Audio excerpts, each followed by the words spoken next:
Hello, everybody.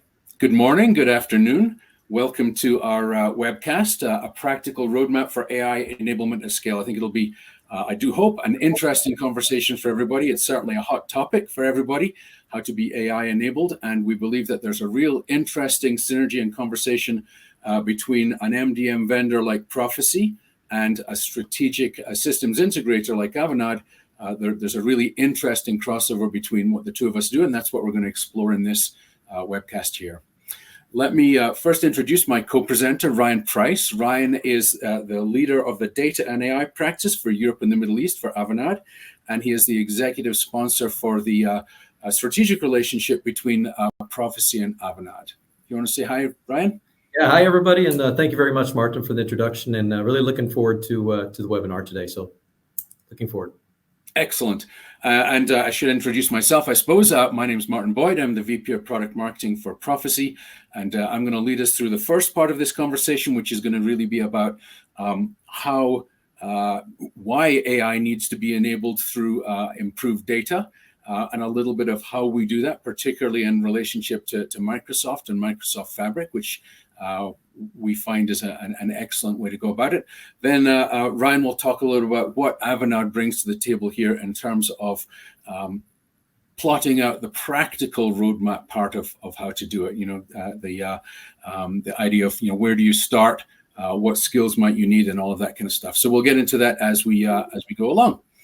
Excellent. All right. So we all know, I think, that AI is a tremendously big opportunity for everyone. I'm not going to go through all of these numbers here. That kind of stuff gets talked about in the industry enough, probably. But I think certainly every organization I've spoken to recently is trying to figure out how to take advantage of generative AI.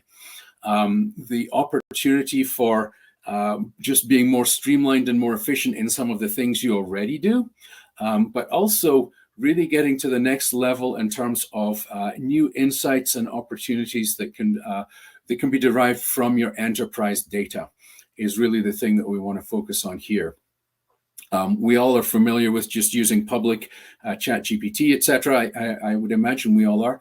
And you can type in a question and get some kind of, you know, reasonable answer. Sometimes it's an excellent, insightful answer, sometimes less.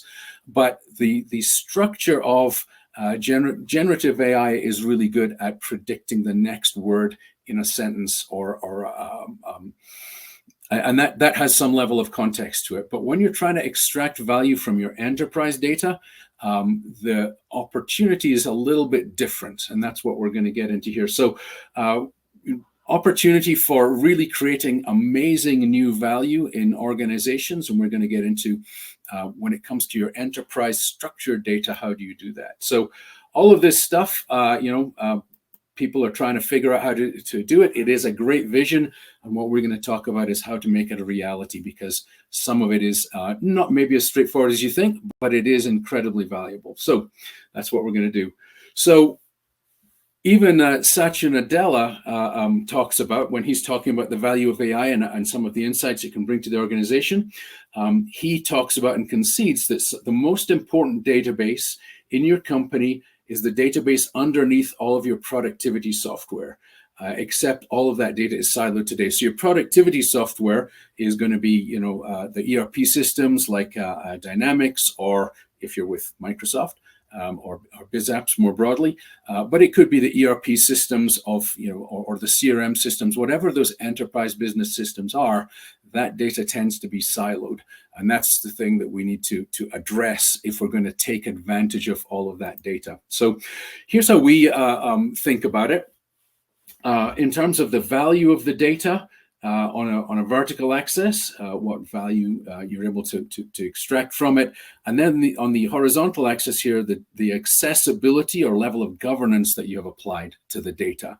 So data sitting in your source systems, the systems that Satya talked about, are down here, down at the bottom left. We haven't added any value to them, and we haven't particularly made them available across the organization. So if you bring that data straight away into an analytics layer, think of this as Microsoft Fabric. It could be something else, but think of Fabric just for the moment.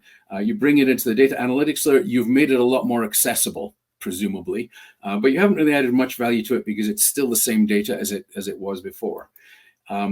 If you put it through an MDM, I use the word alignment here, but the kind of mastering of the data that MDM would normally do, where it's matched, merged, standardized.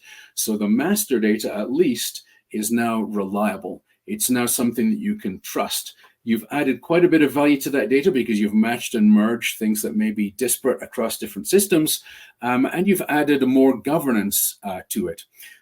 You've now presumably applied governance standards so that your matching and merging is according to the standards, and your standardization is, by definition, according to the standards. So you've done something, but this is really not your end product. This is not what you then want to report on. What you then want to report on is what we can think of as a consumable master data product.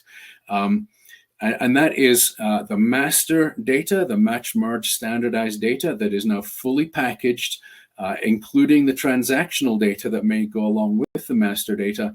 And the whole thing is self-describing, so that someone sitting in an analytics application like Power BI, for example, if they need to write a report, they can go straight to this consumable master data product, and they've now got what they want. They're not having to hunt and peck through data in the source systems and then figure out why it's not aligned and why it's not standardized, all that kind of stuff. We've done all of that for them, and we've made it packaged and self-describing so that it is easy for them to consume. And that really is the start of the unlock of all of this real value of master data, or rather it's the unlock of the AI opportunity, because now you can be able to get business insights and operational improvements from this data. And what nearly always happens is that once you give some initial insight, you give some business insight as to what's actually going on, then that generally generates another 10 questions. So for example, if we're in healthcare and we gave this data on, let's say, patient outcomes to a surgeon, not an IT specialist, but a line of business specialist who understands the implications of the data. We give them outcome data, and the outcomes show that female patients are recovering at twice the rate to male patients. That might be a really interesting insight for them, but it's immediately going to spawn another 10 questions because, okay, now I need to figure out why, and I need to look at other correlations. Is it related to age? Is it related to other things? What is it related to? And if you have to go back to IT to get new data to answer those questions, it's going to be way too slow. What you really need is for the surgeon, the expert, to be able to interrogate the data all by themselves. Or in manufacturing, for example, if it's a procurement expert and they're starting to see some kind of inconsistency in deliveries or something, they would want to dig into that and figure out strategically what I want to do. So it's this rapid iteration between the data and the insight, that really is the unlock here. So I would summarize that by saying it's the combination of the consumable data and the simplicity of an AI-based Copilot, again in Microsoft terms, or just the ability for AI to interrogate the data on behalf of the end user here, that is the information revolution. It's the real unlock that we're all looking for. So if this is kind of our basic framework, this is a lot like what I think we used to always talk about, the difference between data and knowledge. Knowledge has context, and we've added context, but we've also democratized access to the data. It's now usable by anyone with minimum tech skills, and this is part of the real advantage that AI can bring to us. By the way, it's not like we couldn't have used AI ever down here, or we couldn't ever have reported on this data, but it was not democratized. It was really in the realm of a number of specialized people with specialized skills, data scientists, in other words, who were able to do this. And it's this notion of democratization that really is the huge unlock that we're seeking here, or not that we're seeking, but our customers tend to be seeking.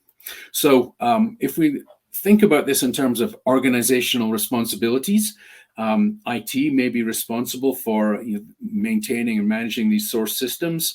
The chief data officer, or someone performing that role, would be responsible for taking the data, the raw data, matching, merging it, and delivering it as a consumable data product. And that really becomes their mission in life. I think chief data, to the extent that there's now a lot of chief data officers out there in the world, or again, people performing that responsibility, whether they have that title or not, they've struggled sometimes to identify exactly how they bring bring value to the organization, how that should be measured. I think now with this notion here, we can talk about their value being how many consumable data products were they able to deliver to the organization, and how well were those being used across the organization. That would be an interesting way of measuring value, a proxy for what they're adding to the business. And then the line of business, whether it's healthcare specialists, or manufacturing, chief procurement officers, or whoever it is in the organization, or in marketing, the people who are selling to the end users, sales or marketing, they're responsible for accessing this data, interrogating it, delivering an insight, and being able to improve their part of the business. So if you're familiar with a medallion architecture, the kind of architecture that's often talked about, I think Databricks really popularized this. You're going here from the raw data would be your bronze medallion data. The MDM aligned data would be silver medallion data. And then the consumable data, the data that you really want to report on, is the gold medallion data. I think it's pretty self-evident that you don't want to be doing advanced analytics at all, let alone advanced analytics through AI on the bronze data. It would be riddled with errors for all kinds of different reasons that I'll talk about in a minute. What you really need is the gold data, and you deliver that through MDM. So speaking of how exactly you deliver that, so Fabric and Microsoft Copilot would be the main, would be a way, I should say, not the main, but a way of having your data layer, and it's all stored in one lake. And then Profisee MDM would be the MDM solution that would allow you to take the data from raw data, to match, merge, standardize it, and then deliver consumable master data out of the other end. So hopefully that kind of sets up a little bit of a construct as to what we expect to be happening here. I think it's worth talking a little bit about what is a consumable master data product, just for clarity. A master data product is something that would be Copilot ready. Again, I'm using Copilot and Fabric because we're a very Microsoft aligned organization. It could be other things, but certainly they're tuned up for this, and we are deeply integrated with them to make that as easy to deploy as possible. So the master data products would be deduplicated based on master golden data, or rather the data in the master data product, I should say, would be deduplicated, standardized with standard terminology, et cetera, validated if there's a need for human oversight because the data is ambiguous or unclear or contradictory, as often happens. You might need human oversight or stewardship, and we'll talk a little bit about how we would do that. It needs to be then complete, so it's not just the master data, but you're going to bring in transactional information as well, and it needs to be self-describing, so that some of the context that you, in a sentence, you would normally have that is not there with rows and columns gets reasserted, if you like. So the metadata tells the system what the data set represents. It tells what the attribute columns in a data set might represent, but also even some key information in there that to help it interpret what it is it's looking at. So for an example, the example I used earlier of the healthcare outcomes, it would need to know that this particular column is the gender column, because sometimes those column names can be a little abstract, as you would all know. But then F equals female, M equals male, or if it's 0 and 1 or whatever it is, just add that context in there so that when you're looking at that data, you're looking at something that can be understood either as a human or as an AI tool, such as Copilot. So with that construct, I'm going to just spend a few minutes talking about what this kind of implementation often looks like, or could look like with Fabric and Profisee, and then I'll hand over to Ryan, who will talk a little bit about building roadmaps to get there from here. So we all know, I think, that Fabric is intended to be an all-in-one Microsoft Fabric is intended to be an all-in-one platform for enterprise analytics. It comes with a number of integrated tools and, most importantly, one place called One Lake to put all that data. This is a fairly new product. People are still figuring out how to use it. And I think there's a possibility that people might imagine, because it's an AI-enabled platform, that they kind of come up with the assumption that I load all my raw data in from whatever sources they are, and Microsoft has lots of tools to mirror in this data or ETL it in or whatever. But you're going to have information from, let's say, Dynamics and SAP and JD Edwards and Salesforce, and as well as a whole bunch of other solutions or systems. And these are only examples, of course, that I put in here. And the thought would be, well, if you've got all this data now in Fabric, and Fabric is AI enabled, then we can use Copilots to interrogate this, right? Well, I think we would all probably recognize that it's a little more complex than that. We did a co-presentation with Patrick Baumgartner of the he is the PM of Copilots within Microsoft Fabric at Microsoft, and he made the point to the audience that if you try and do that, you will end up getting frustrated, and you will end up thinking that Copilot just is a bad product, doesn't work. And the truth is, it's not a bad product. The truth is that the data was inadequate. It wasn't properly presented or packaged. So let's talk about how we would do that. But first, let's talk just a little bit about what are the kinds of problems that people see. And I won't take long on this, because I'm guessing most people on this call will be familiar with this kind of thing. But in one system, we have Jay Smith, another we have Joe Smith, another we have Joseph Smythe. Is that one customer or two customers or three customers? If we're not really sure about that, and we can't, tell the system, then you will have wrong information, or you'll have wrong conclusions. And that would be bad enough if it were just a human interrogating this. But if it's AI interrogating this, and it's not even telling you about the lineage or how it drew the conclusion, then the chances of being wrong are extremely high. Another example, sales territories, CO or Colo or Colorado, we might all recognize that that's really all the same thing, that just representing the state of Colorado. But again, this may be a fairly interesting thing, easy thing, I should say, to spot. Maybe AI could spot that, but is it going to spot it all the time? And how many different permutations are there across not just Colorado, but all the other things that you might have?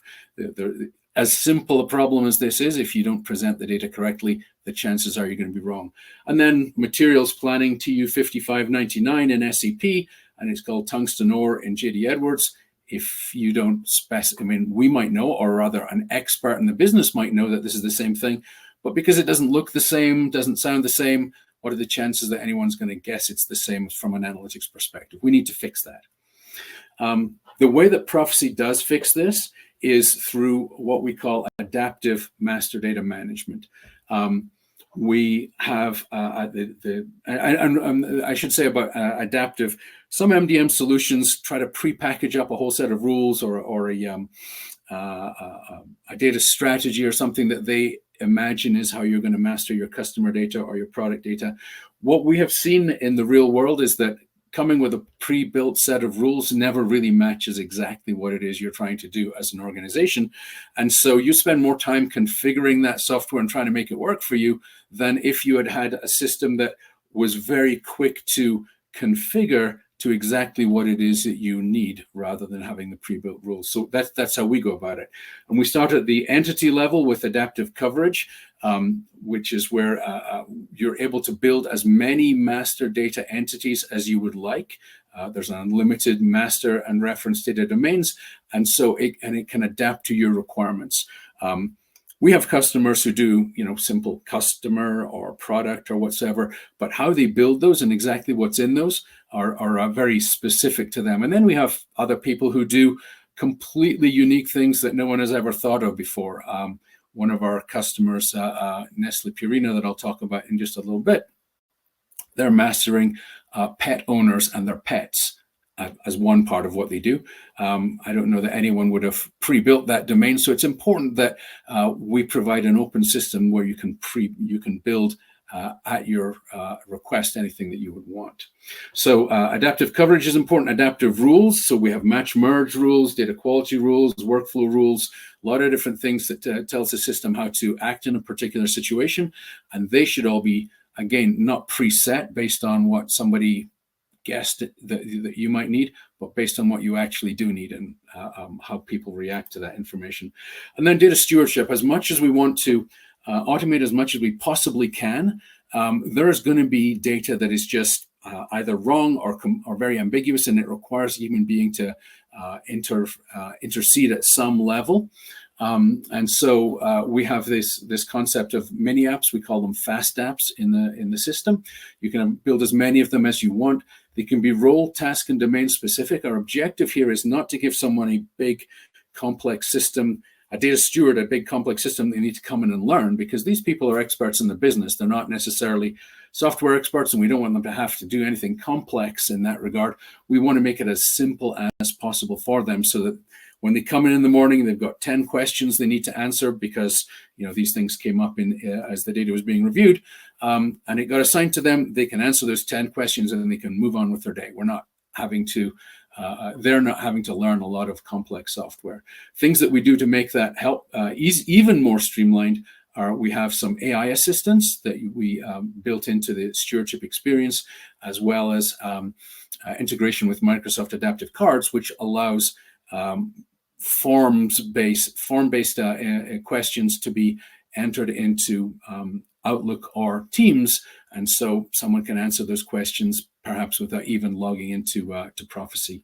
And these are just some examples of the kind of things people would build. Again, though, it's adaptive, and you would build them you'd build them from your data to make them as streamlined as possible. So how we do all of this, and doing a demo of it, is a subject of a different webcast. We do those webcasts too, and you can reach out to us if you want to see any of that.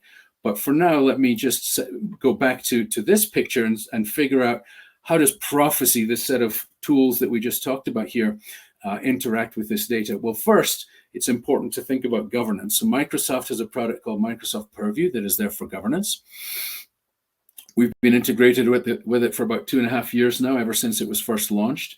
Any master data entities that we create in Profisee are automatically loaded into the Purview data catalog behind the scenes. And then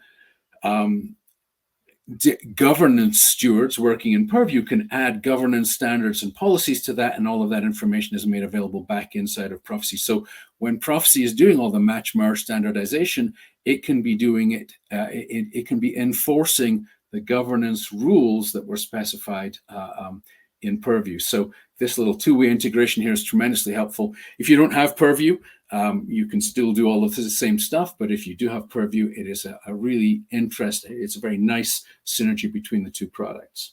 So now we can pull master data from all of this source system.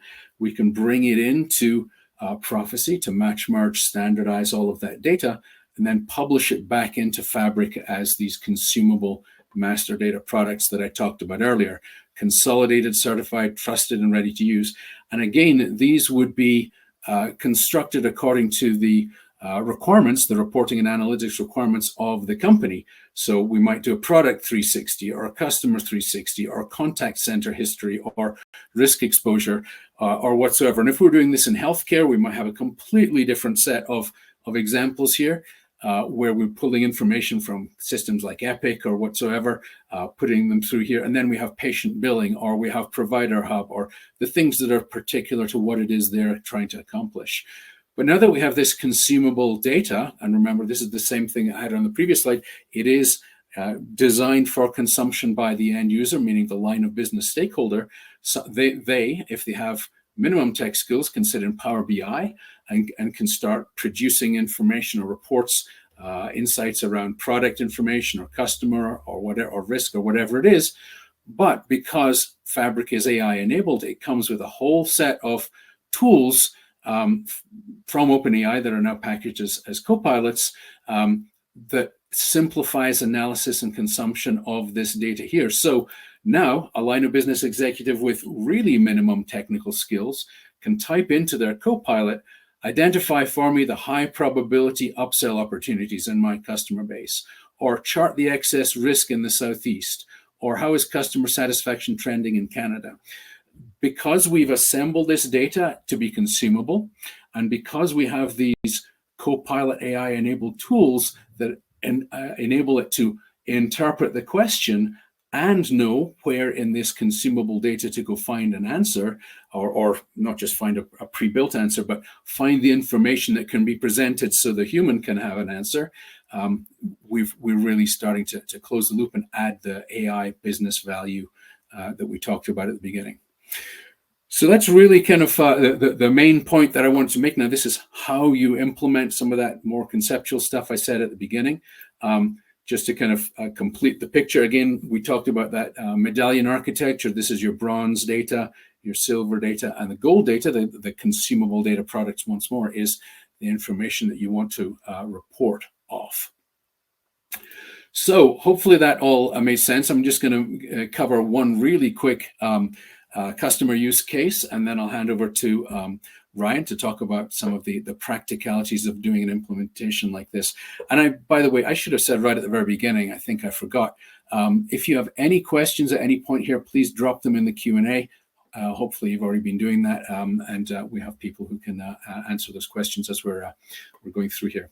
So the key enablement for AI readiness, you wouldn't want to build a house without a solid foundation. I think that makes perfect common sense to everybody. AI would be the same, particularly because AI can draw conclusions or attempt to draw conclusions on your behalf. And if the data is faulty, you won't even necessarily know that it's making a mistake for you. So one customer I just mentioned a moment ago is Nestle Purina. They have done an excellent job of becoming or putting themselves on the AI enablement journey. They decided 2-3 years ago to become AI enabled across the business, and one of their very first steps was to acquire Profisee MDM to help them with that. And I use this diagram really just to show that they started their journey before Fabric was even a thing. Microsoft Fabric was even a thing. And so they implemented it like this. They have all of their different source business applications.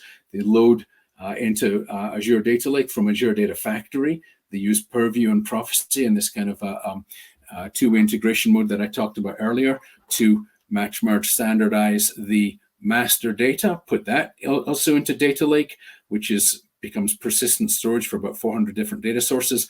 And then because Fabric didn't exist yet, they're using Databricks to create data science notebooks and AI ML models and consumable data products that then allow Power BI end users. They kind of have power analysts, citizen analysts in their various different lines of business that then grab that data and interpret it and build insights from it. And I won't get into all of the different use cases that they're enabling with using that, but I did mention earlier they're mastering pet owners. They call them pet parents and their pets, and they're using the information that they've gathered through lots of different programs over lots of different over time that is in lots of different source systems. So they needed to pull that information together, match, merge, standardize it. Now they have one complete set of pet owners or pet parents, and they can use that to communicate with their customers, to anticipate some of their needs and build a community with them and all that good stuff, which is starting to change how they interact with their customers. And that was only one out of multiple use cases that they're in the process of implementing. So with that, I'm going to stop and hand over to Ryan, who's going to talk a little bit about how you can make this stuff real with the help of a strategic SI like Avanade. Let me stop sharing so that Ryan can share, and let him take it away. Thank you very much, Martin. And just looking here how I can share this. So I think, yep, this is good. Just pulling it up. So can you just let me know, Martin, that you're able to see the screen? I can. All right, outstanding. So thanks, and some exciting stuff. And I have to say, Avanade is a joint venture between Microsoft and Accenture, and we focus exclusively on the Microsoft platform. And I have to say, when I see this stuff, it really gets me excited because it's something that for years, we were quite missing a little bit in the Microsoft space. Profisee has really evolved over the last few years, and their deep integration with Azure and now with Fabric really makes it a natural fit for us. And I think you see here this slide, looking about, data and in terms of AI and being able to leverage the data within all the new capabilities that have come to the market in the last year and created all the excitement.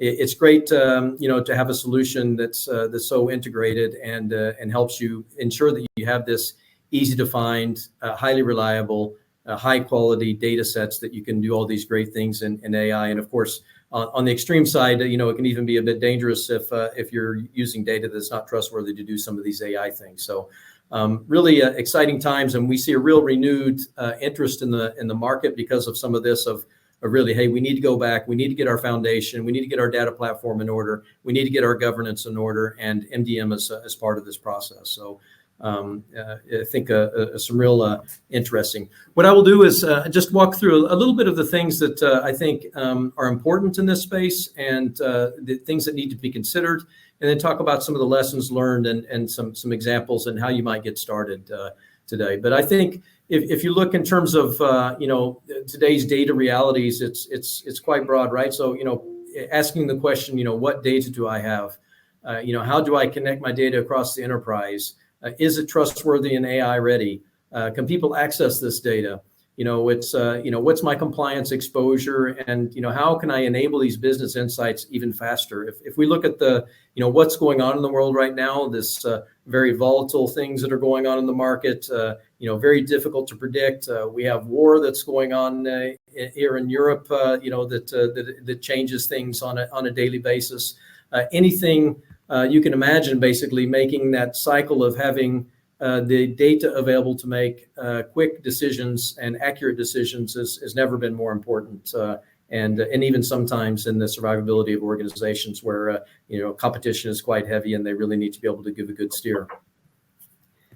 Why does data governance matter? I mean, if you think about it, organizations that are leaders in the space are really treating data as a strategic asset. I mean, you see Gartner here is talking about, if you valued it at 25%, then on average, something around 10 million a year is the financial impact that poor data is having on an organization.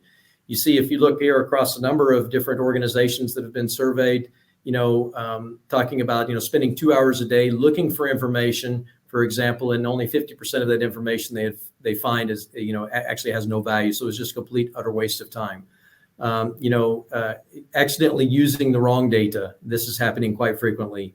Using the wrong data to make management decisions and run their business. And, looking at, still a lot of decisions out there within organizations are being done based on gut feel instead of actually, hard fact-based KPIs and information.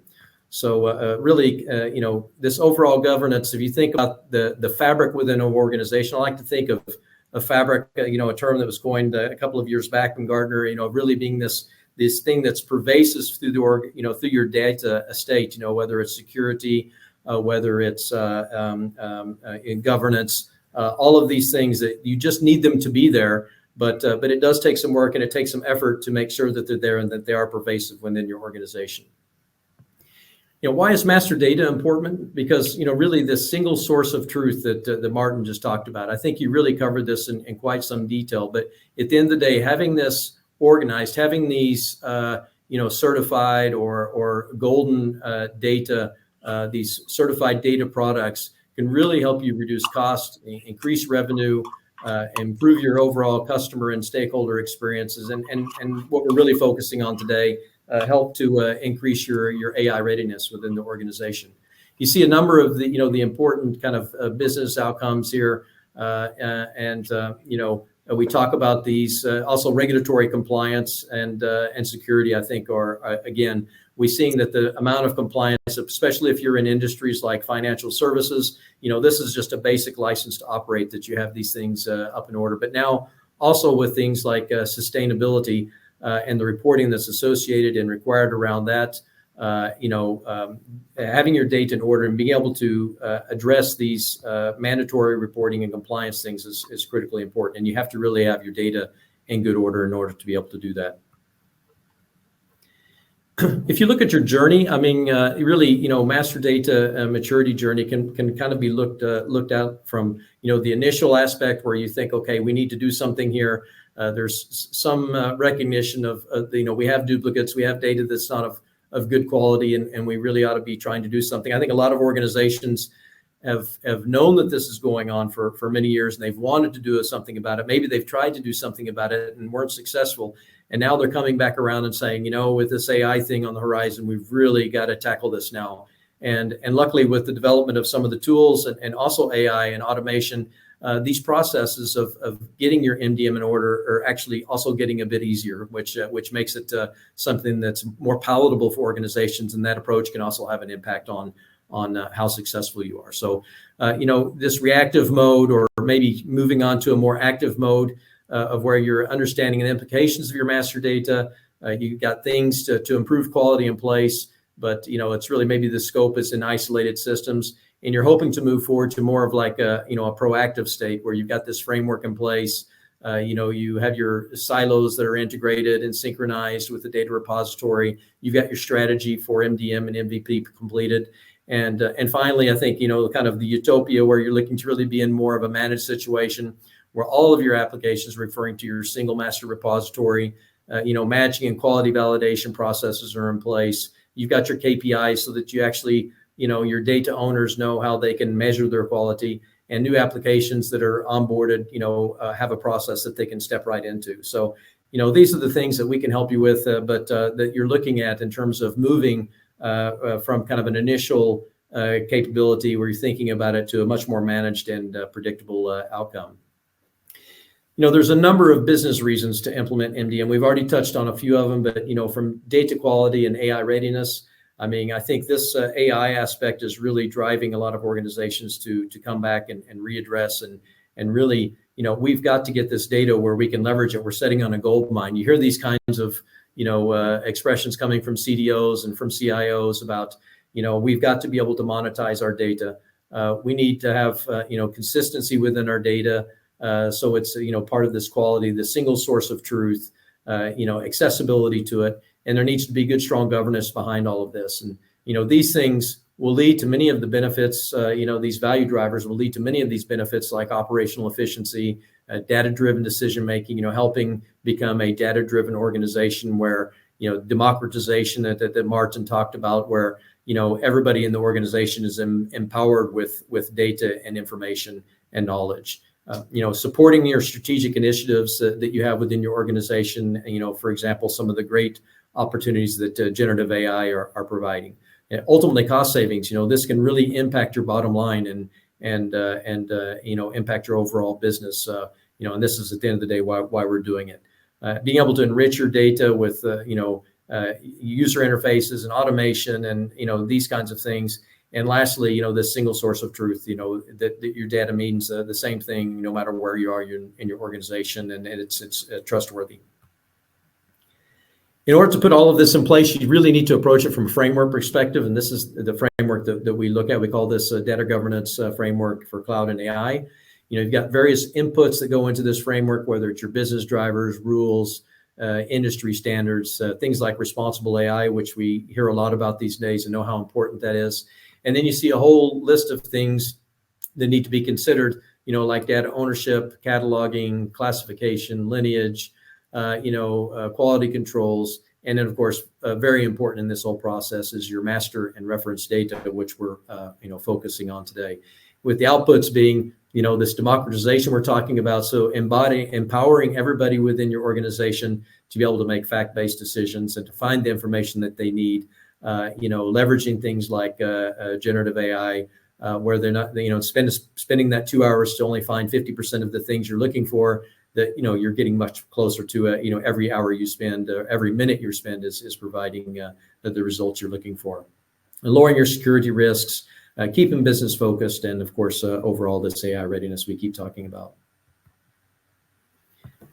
There are a number of common use cases. I won't go into this too deeply because I think Martin did a great job of covering a number of these things. But, whether it's finance, sales and marketing, mergers and acquisitions, I think is one that's quite good to call out. And one of the use cases I will discuss is actually this scenario. But of course, as you acquire these new organizations. They're bringing new data in, and getting that data aligned across your organization as quickly as possible is quite important, and to be able to actually, continual effective operations, seamless operations, but also to be able to leverage the data for all the reasons we talked about before. But customer engagement, regulatory compliance, we've talked about harmonizing this reference data, and being able to distribute this harmonized data, to let the organization speak the same language we talked about, and aligning your overlapping applications, so that they're able to rapidly adapt these disparate systems that we talk in the merger and acquisition scenario and others. Single view of the customer. Really, these are the kinds of areas where if you don't have it right, you can, in some of the customer experience, you can really, you only get one chance, they say, right? And if you're providing the wrong information, whether you're leveraging a bot or some other kind of AI tool that's getting not the right information, you can really spoil that whole experience and lose, suffer from churn there. So, and of course, product information management. We'll talk about that in one of the use cases as well. When you're approaching this, you really need to be looking at it from, the building blocks, and the building blocks we talk about are, people, process, and tools. The people process, Martin mentioned a number of them, like your data owners, stewards, producers, but also the people that are going to implement these kinds of systems, like data engineers, analysts, architects. And this is an area that we can also really help you set up and define, what you need to implement such a program. Your processes, whether your life cycle of your data processes, your data decision processes, cleansing and quality monitoring, your overall governance, and of course the tools, like the tool we're focusing on today, of course, is tools like Profisee, Purview, which is really, the integration now has made the story very complete, and of course Fabric, where you've got the AI on top of that now, and the foundation to house this in. So I think these all these things need to be considered when you're setting this up. If we look at a number of lessons learned that we've picked up over years of implementing these types of programs, it also aligns on these same kinds of axes of people, processes, and technology. You need to be sure that you're engaging people throughout this process. They're involved. You're setting up a culture of people that understand, the vision, the strategy, involving the business so that they're taking co-ownership in this, not just IT. And coupling your MDM strategy with your overall governance strategy. If you look at the processes, really fine-tuning these, streamlining these with operations within your organization, and Profisee can be kind of the heart of that operation. Really replicating versus changing or improving. Assessing what enhancements in the data lifecycle process would create. Evaluate the flexibility of the tool of choice and things like this. So, from a technology perspective, really. Collecting your IT guardrails, your policies, your securities, looking at things like need versus cost.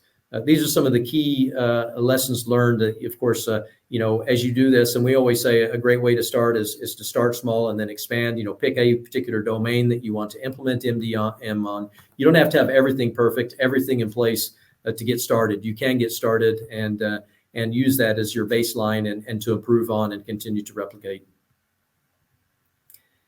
I just wanted to share a couple of examples. In this first example, this use case was a multinational UK-based beverage company that also is a coffee house, manufactures and sells coffee and express machines. And they basically had also performed an acquisition that was expanding their organization, and they really were implementing as part of this Dynamics 365 finance and operational F&O across their whole business. And they really needed a way to unify and simplify their data onboarding process for products, customers, suppliers, and have a centralized way of doing it. So one of the main drivers of this was the fact that it was taking them on average 2 months to get a new product created and available to sell in their channels. And, it was a very cumbersome process, limited integration between the systems. And so helping them, we came in and helped them put together, an approach, a strategy for doing this, setting up a master data management hub that was kind of the core behind a lot of these activities, and helping them to create a way of, kind of centralizing this onboarding of these processes for customer data suppliers, and Profisee, setting as kind of the heart of this. We implemented a data platform as part of doing this. And if you look at some of the results, really now they have clean, standardized, consistent master data, their data quality is really increased. Their deduplication, and sourcing of, really consolidating their master records is all in place. And I think the bottom line is what used to take them 2 months to get a product to market now is happening only in a week or a little more than that. So it's really, impacted their bottom line. A second example, just real quick, is a multinational energy and commodities trading company. And they also had a similar situation where they're really looking to be able to centralize this way of, managing their reference data. And where it was before done in multiple redundant or multiple different systems. And they really didn't feel like they had their arms around this. And really, we ended up helping them. We implemented Profisee, and this became kind of their central way for matching, merging, and setting up the reference data and being able to write that back to the source systems when necessary. So really gave them a feeling of control and that they had their hands around their master data within the organization. Now, just how can we get started? How can we help? So I think there are a number of, we already have a number of different design patterns in place to help you. You see here we have a number of different types of approaches. So we have a workshop that we do with Fabric and master data management, a 4-hour workshop where we can really, high level kind of paint out how we would approach this, looking at your particular situation and how we might, put a plan together that would be directly relevant for your organization of tackling this. We have an MDM strategy assessment and solution design offering, like 4 to 6 weeks to be able to go out and really put a plan together of how you're going to implement what your strategy will be, how you implement that, kind of taking a look at where things are and what the gap is and what would need to be as we create a solution design for moving forward. We also have what we call a Profisee MDM in a box accelerator. So this is a quick way to really get to an MVP product on the MDM side of things. Like I said, you don't have to have everything perfect to get started. In fact, we often recommend, that you get started, have a good plan about how you do that, learn from that, and then use that as your baseline to expand across different domains or larger within your organization. And then lastly, we have a Fabric and Profisee implementation, which is a 16-week project where you define, a scope that you can actually implement in this time frame and get your organization up and running on Fabric and with an MDM solution right away. So this is kind of what that might look like. If you look at the 0 to 16 weeks here, some of the planning that would be required, high level understanding of the Fabric and Profisee, some of the potential blockers that you might need to address, workshop schedules, then getting, if we get into discovery, some of the assessment, definition of readiness, the domains identified that you're going to tackle, your scope and process design, and then you really actually start getting out and activating and iterating on this, DevOps release plan in place, you're integrating your Profisee rules that are set up, and lastly, working towards this MVP and initial rollout plan. So this is just an example of how we might do a implementation in this 6-week period of time. So I hope that you will consider reaching out to us and seeing how we can help you along this journey. And with that, I will hand back to Martin at this time and let you finish up the session, Martin. So just stop sharing here. Excellent, Ryan. Thank you so much. That was a really good walkthrough of some practical thoughts and guidelines of how to go about this. And I think that intersects, I hope, for everybody on the call, that intersects very neatly with some of the more conceptual, kind of higher level whys and wherefores that I went through before, as well as how we work with Microsoft. So I hope that we've been able to keep up with the Q&A. If you do have any further questions, please drop them in the Q&A. And if we don't get a chance to answer them before we wrap up here in a few minutes, we will get back to you afterwards. So final slide here from me. If this has been interesting to you, then I hope you'll want to follow up. If you are interested in kind of practical detail engagement, you can go to some of the contact information that was on the previous page from Ryan. You can go to our websites. You can also go to Azure Marketplace. Both of us are very engaged with Microsoft. Both our customers, I should say, our companies are very engaged with Microsoft, and so we sell on Azure Marketplace. You can find us there. Avanade has a package for Data Fabric with Profisee and Purview engagement, and Profisee also sells our Profisee MDM there. Other information that may be helpful to you, if this has been interesting to you, then you'll probably want to engage with Malcolm Hawker. Malcolm was an ex-Gartner analyst. He led the MDM Magic Quadrant process publication for 3 years at Gartner, and one of the very few people who has spoken to, I would say he's one of the top people who have had conversations about MDM over the last few years. He publishes a monthly CDO Matters Live on LinkedIn.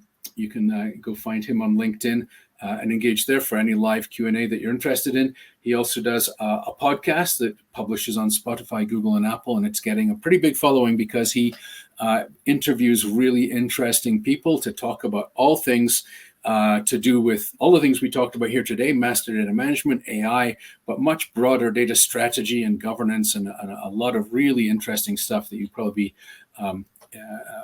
be valuable to engage with. And then Profisee, we publish a lot of material. We're very content rich. There's lots of information on our blog and white paper content that you'll find on if you go to profisee.com. And as I said, these marketplace offerings that we have. So with that, I think we're about the right time here. We will finish out the webcast. And as I said, if you have any Q&A that has not been already answered, then we will get back to you separately. But I'd like to thank Ryan and Avanade for the contribution here and the discussion of kind of practical information as to how to move forward. And I hope you found this webcast helpful and it was a valuable use of your time. So thank you very much. Thank you very much, everyone. Thank you.